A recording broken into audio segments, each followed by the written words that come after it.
Hinman was a beautiful young woman during her teen years. When she was 16, she met the love of her life, Ned Curry, an older man who worked for the Winesburg Eagle. Alice and Ned met and began to spend almost every weekend together talking about what they wanted in the future while walking down the streets of Winesburg. Ned started to say things he did not mean to Alice, causing her to say things she did not mean, and give Ned all of her love. One day in late fall, when Alice was 16, Ned had something he had to tell her. I have decided to move to Cleveland. I have thought long and hard about this. I feel like there are better opportunities for me there. I hope in Cleveland I will find a lucky break in the newspaper industry and rise to bigger and better things. I can work and you can work. We can live together in the city even if we aren't married.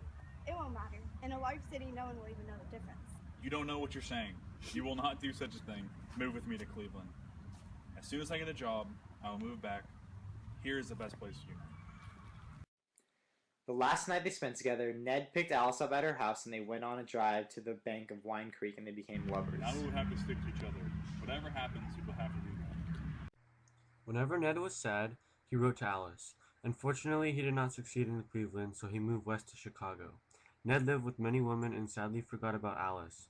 By the end of the year, he stopped writing to Alice. Every once in a while, he remembered her on nights like the last one they spent together.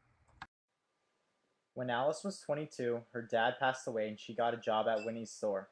For the first few years, nothing would induce her belief that Ned would not come back.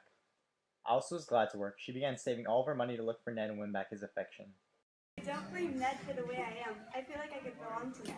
I could not be anyone else's. For years, Alice was sure Ned would return. She consistently refused giving herself to any other man, saying she was with Ned. I was wondering, Alice, if you wanted to have dinner sometime. I am his wife and shall remain his wife whether he comes back or not. Alice worked 8 to 6 every day to pass the time waiting for Ned. 3 evenings a week she picked up extra shifts after her normal shifts from 7 to 9. Every night she prayed things she would want to say to Ned. She became attached to inanimate objects like furniture in her room, not letting anyone touch anything. She started to behave like a lonely person. She constantly thought about Ned and how they would one day travel the world. Whenever the store was not busy, mostly during the winter and rainy days, and Alice had nothing to do, she thought of Ned and the last words he said to her. I'm leaving.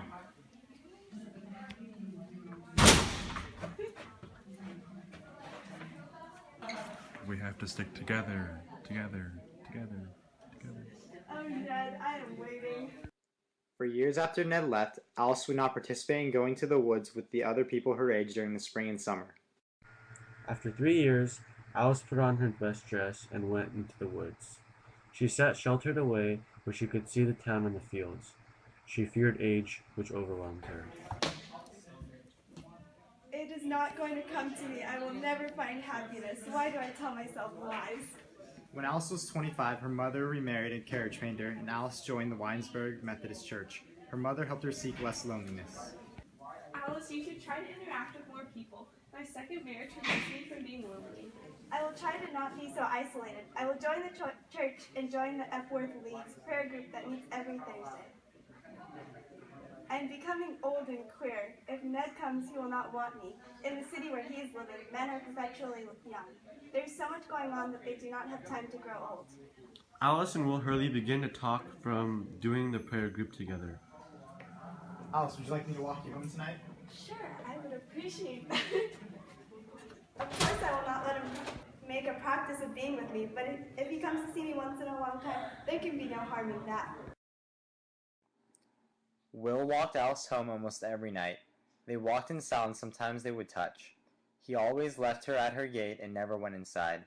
Alice sometimes wanted him to sit on the porch with her and talk, but resisted the temptation because she did not want to get too close to anyone. During Alice's 27th year, she became tall and slim. She had a large head that overshadowed her body. She also had stooped shoulders with brown hair and eyes.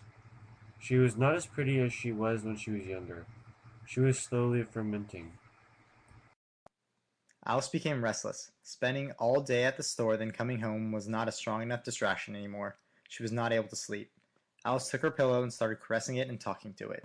Why doesn't something happen? Why am I left here alone? What? What say? What is the matter with me? I will do something so dreadful if I am not careful. Alice realized people can die and live alone even in Winesburg.